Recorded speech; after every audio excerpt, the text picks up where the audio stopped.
सन 1871 में फ्रांस राज्य के जिलों अल्सास और लॉरेन पर अब जर्मनी का कब्जा हो जाता है और वहां फ्रेंच पढ़ाने पर बैन लग जाता है। ऐसे में वहां के स्कूल के एक टीचर एम हैमिल, जो 40 साल से वहां पढ़ा रहे होते हैं, वो अपनी एक आखिरी क्लास लेते हैं जिसे कहा गया द लास्ट लेसन।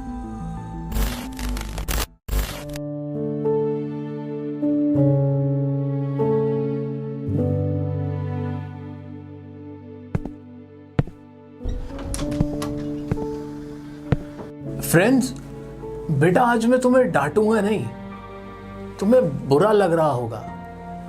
हम रोज खुद से कहते हैं कि अभी तो बहुत टाइम है, बहुत समय है, मैं कल याद कर लूंगा, कल याद कर लूंगा। और देखो ना, आज हम कहां के खड़े हो गए हैं। आप खुद को फ्रांसीसी कहते हो, पर ना तो आपको अपनी भाषा बोलनी आती है ना लिखनी आती है। क्या आप जानते हो कि हमारी फ्रांसीसी भाषा इस दुनिया की सबसे सुंदर भाषा है, सबसे लॉजिकल, सबसे क्लियर, और हमें इसकी रक्षा करनी ही होगी। याद रखना, जब भी किसी समाज को गुलाम बनाया जाता है, ऐसे में वो लोग जब तक अपनी भाषा को पकड़ कर रखते हैं तो वो ऐसा है कि मानो उनके पास अपने जेल की चाबी है। और इसके बाद एम हैमिल ग्रामर का पाठ पढ़ाते हैं और पूरी क्लास उनको बहुत ध्यान से सुनती है।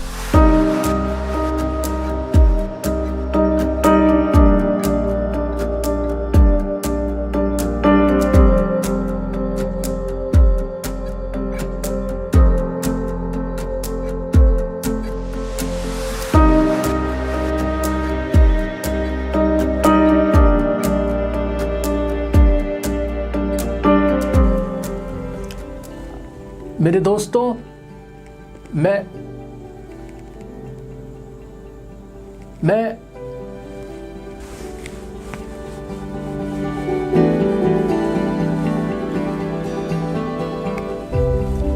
और फिर वो इस तरह हाथ से इशारा करके अपनी आखिरी क्लास को खत्म कर देते हैं।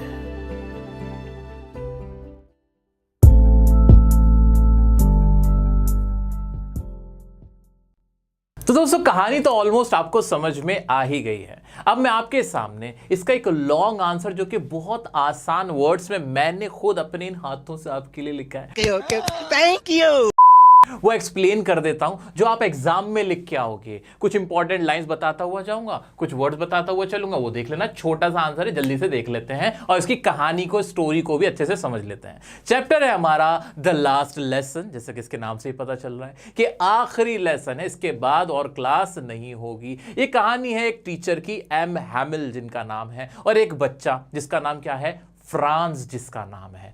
शुरू कर देते हैं भाई। This is the story of a French boy named France. भाई एक स्टोरी है किसकी, एक फ्रेंच बॉय की, यानी जो फ्रांसीसी लड़का है जिसका नाम क्या है, फ्रांस। इतना याद रखने में कोई दिक्कत होगी किसी को? नहीं होगी। आ जाते हैं। ही डिसलाइक्स स्टडिंग फ्रेंच। वो क्या करता है, डिसलाइक करता है। क्या करना, फ्रेंच पढ़ना, फ्रेंच भाषा को सीखने को नापसंद करता है। इतना क्लियर है? आ जाते हैं। And hates his teacher M Hamel, और अपने टीचर एम हैमिल से क्या करता है, हेट करता है, उनको पसंद नहीं करता है। उनको क्या बोलता है, क्रैंकी बोलता है। क्या समझता है उनको, क्रैंकी। वर्ड क्या याद रखना बच्चों, क्रैंकी, यानी उनको सनकी समझता है। उनका जो रूलर है, जो एक आयरन का रूलर है, जो मारने के लिए छड़ी है ना, उससे उसको डर लगता है, वो उसे पसंद नहीं करता है। इतना क्लियर है? आगे बढ़ जाए। क्या ये वर्ड्स याद रख पाओगे? क्रैंकी वर्ड याद रह जाएगा, हेट वर्ड याद रह जाएगा, बिल्कुल रह जाएगा। आगे बढ़ते हैं। अब क्या होता है, वन मॉर्निंग, एक सुबह क्या होता है, he was in great dread. अब ये ड्रेड वर्ड इंपॉर्टेंट है, एग्जाम में लिख के आना बच्चों, बहुत बहुत अच्छा इंप्रेशन जाएगा। एक सुबह में क्या होता है, जो फ्रांस होता है ना, वो क्या होता है, किस में होता है वो, ग्रेट ड्रेड। ड्रेड मतलब डर को बोलते हैं, फियर को बोलते हैं। तो उसको डर लग रहा होता है, बहुत ज्यादा डर में होता है। किस चीज के डर में होता है, स्कोल्डिंग। स्कोल्डिंग मतलब किसी को डांटना।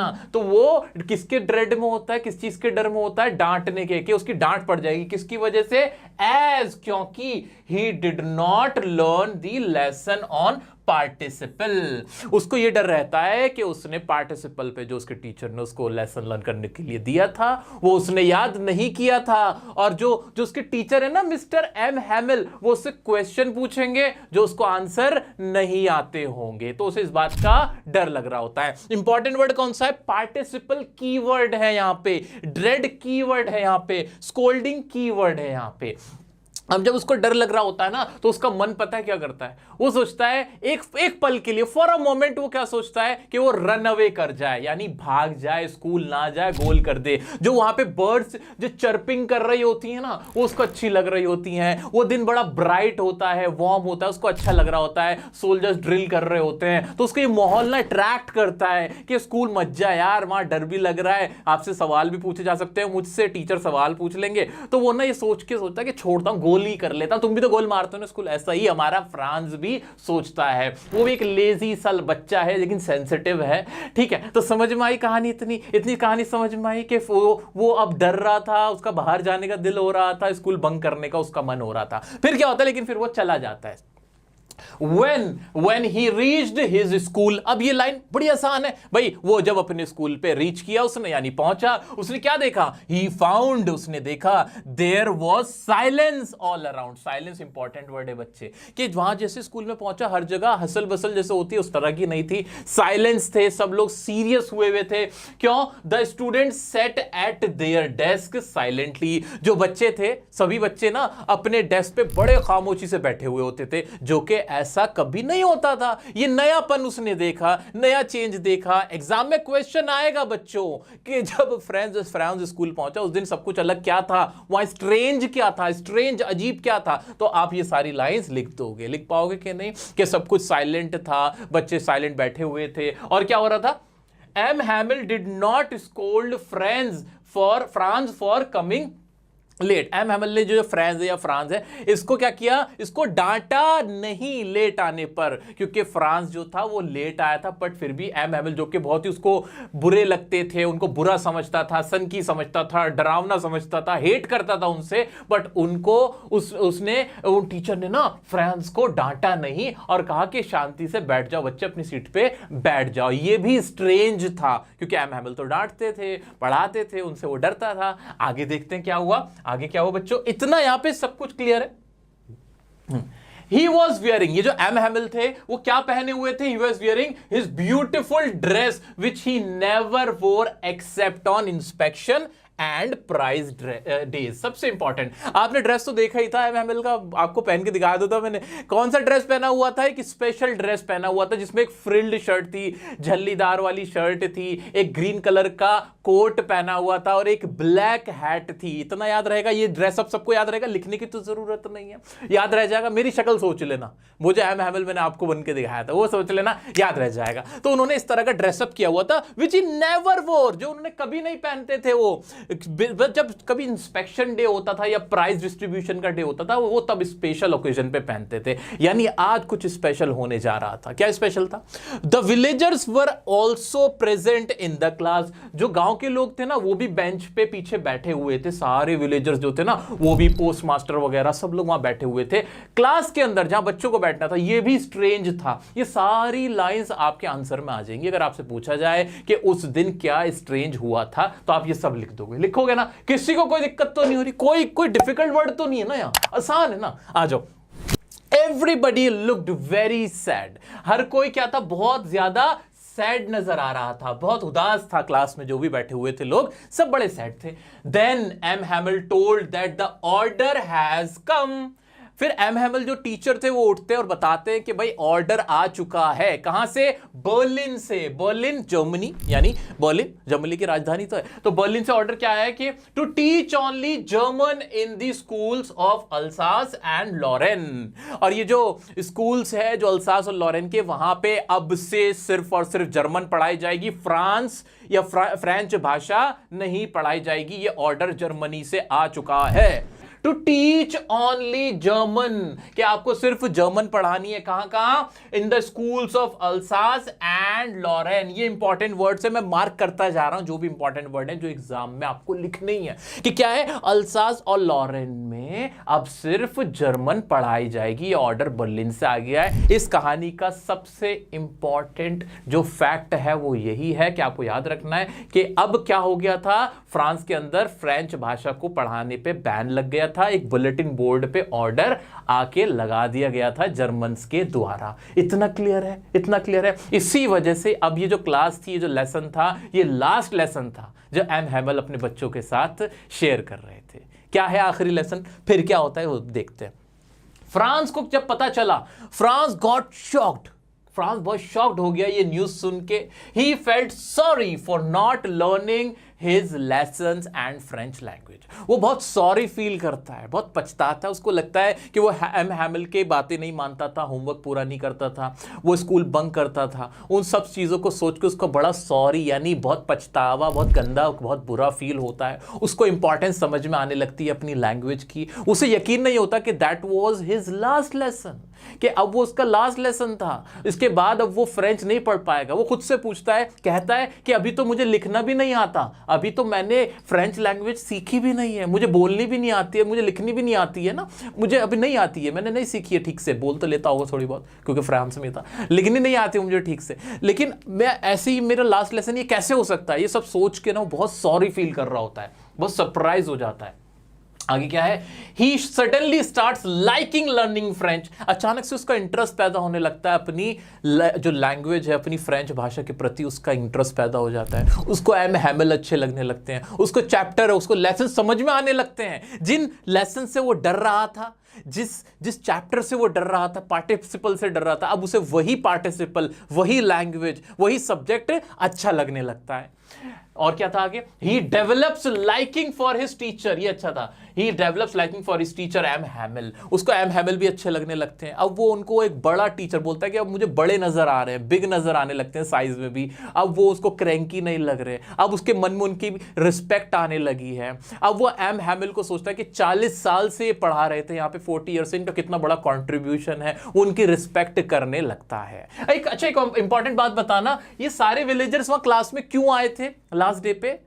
इंपॉर्टेंट पॉइंट है, वो इसलिए आए थे, वो रिस्पेक्ट पे करने आए थे, ऑनर पे करने आए थे एम हैमल को, क्योंकि वो वहां पे पिछले 40 साल से पढ़ा रहे थे बच्चों को। तो आउट ऑफ रिस्पेक्ट उनको सम्मान देने के लिए वो उनकी क्लास में आके बैठे थे सभी विलेजर्स। याद रखने वाली बात है। क्या आगे बढ़ जाऊं मैं? आगे बढ़ते हैं, नेक्स्ट देखते हैं क्या है आगे। फिर क्या हुआ, M Hamel blamed everyone for not learning their language. M Hamel ने सबको कहा कि इसमें सिर्फ बच्चों की गलती नहीं है जो फ्रेंच भाषा अभी तक नहीं सीख पाए, इसमें आप भी जिम्मेदार हो, और including my self, including himself, कि मैं भी जिम्मेदार हूं। उन्होंने खुद को भी जिम्मेदार ठहराया कि वो ठीक से पढ़ा नहीं पाए, वो सिंसियर नहीं थे अपनी ड्यूटी में। क्योंकि एम हैमल क्या करते थे, वो फिशिंग पे चले जाते थे, बच्चों को अपने पर्सनल काम के लिए इधर बाहर भेज देते थे। तो इस तरह से वो भी कभी कभी सिंसियरिटी नहीं दिखाते थे, शो नहीं करते थे। इस वजह से वो सबको ब्लेम करते हैं, इंक्लूडिंग हिमसेल्फ। ठीक है, आगे बढ़ते हैं। वो विलेजर्स को कहते हैं कि आपने अपने पर्सनल फायदे के लिए, पैसे कमाने के लिए बच्चों को पढ़ने नहीं भेजा, उनसे पैसे कमाने के लिए आपने उनको छोड़ दिया, आपने उनकी पढ़ाई पे ध्यान नहीं दिया। सो सभी लोग, हम सभी जिम्मेदार हैं कि हमारे बच्चे आज भी फ्रेंच लैंग्वेज नहीं सीख पाए, इस वजह से। आगे बढ़ते हैं। ही सेड दैट, और आगे वो क्या कहते हैं, the French language is the most logical and beautiful language in the world. वो भाई हर कोई अपनी लैंग्वेज को ये बोलेगा कि सबसे ब्यूटीफुल, सबसे क्लियर, सबसे लॉजिकल लैंग्वेज हमारी अपनी लैंग्वेज होती है। आपको हिंदी अच्छी लगेगी, किसी को पंजाबी अच्छी लगेगी, किसी को तमिल अच्छी लगेगी, किसी को राजस्थानी भाषा अच्छी लगेगी, किसी को अपनी भोजपुरी भाषा अच्छी लगेगी, सबका अपना होता है। ऐसे ही वो भी एम हैमल भी ये बोलते, तो ये तो रटने वाला फैक्ट ही नहीं है। ये तो मैंने डायलॉग भी बोला था, तुम्हें याद भी नहीं करना पड़ेगा कि सबसे अच्छी, सबसे लॉजिकल लैंग्वेज कौन सी है, फ्रेंच लैंग्वेज है। और फिर क्या कहते हैं, and asked and urged people to protect their language।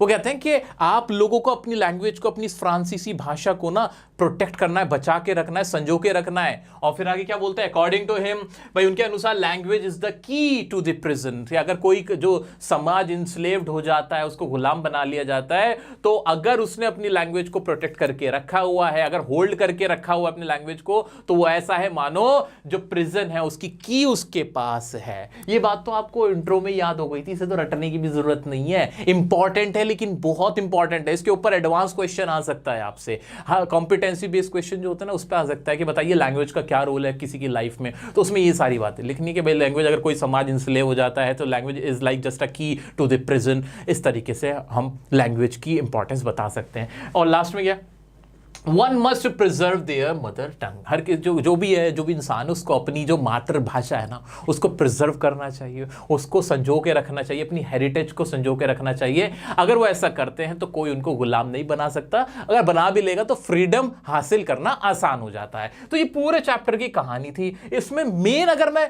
Characters की बात करूं तो कौन कौन है, एक तो फ्रांस है और दूसरा कौन है, दूसरे एम हैमल है। एम हैमल ज्यादा इंपॉर्टेंट है इसके अंदर क्योंकि एम हैमल ने सारी बातें कही हैं। एम हैमल ने सारी बातें कैसे कही है, लैंग्वेज की जो इंपॉर्टेंस है वो एम हैमल ने बताई। एम हैमल है कौन, इतना याद रखना है भाई, 40 इयर्स क्या पढ़ा रहे, 40 ईयर्स से क्या पढ़ा रहे, वहां पे टीचिंग कर रहे, क्या पढ़ाते हैं, फ्रेंच लैंग्वेज पढ़ाते हैं। उनको जो फ्रांस था क्या समझता था, क्रैंकी समझता था, ठीक है। और लास्ट डे पे वो क्या हो जाते हैं, बहुत इमोशनल हो जाते हैं और वो बड़े पेट्रियोटिक से भी नजर आते हैं, पेट्रियोटिज्म भी शो करते हैं, है ना, लैंग्वेज की इंपॉर्टेंस बताते हैं। ये सारे काम कौन कर रहा है, एम हैमल कर रहे हैं। तो एम हैमल का कैरेक्टर स्केच अगर आ जाए तो ये सारी बातें बतानी है। लास्ट डे पे इन्होंने कैसे कपड़े पहने हुए थे, बहुत स्पेशल, जो कि ये फॉर्मल ड्रेस में आए हुए थे, जो पहले ये कभी नहीं पहनते थे, मतलब सिर्फ स्पेशल ओकेजन पे पहनते, नॉर्मली नहीं पहनते थे। कैसी फ्रिल्ड शर्ट पहन रखी थी, ग्रीन कोट था, ब्लैक कलर की कैप लगा रखी थी, ये इसमें हम बता देंगे। बहुत ज़्यादा इमोशनल हो रहे थे, मोशनलेस चेयर पे बैठे रहते हैं, फिर खड़े हो जाते हैं, खामोश रहते हैं। लोग आए थे क्या करने, इनको रिस्पेक्ट पे करने के लिए। तो ये इंपॉर्टेंट क्वेश्चन, देखो मेरी नज़र में ना इंपॉर्टेंट क्वेश्चन इसका यही बनता है। जिसने इतने फैक्ट्स याद रख लिए ना वो इस चैप्टर में और कुछ ज़्यादा कहीं फंसेगा नहीं है, क्योंकि एम हैमल की ही जिंदगी पे मेनली है कि उन्होंने क्या क्या किया, उन्होंने लास्ट डे को क्या क्या किया। फ्रांस तो एक बच्चा है जिसको बस साइड में रखा हुआ है कि वो जा रहा है, डर रहा है, ये कर रहा है, वो कर रहा है।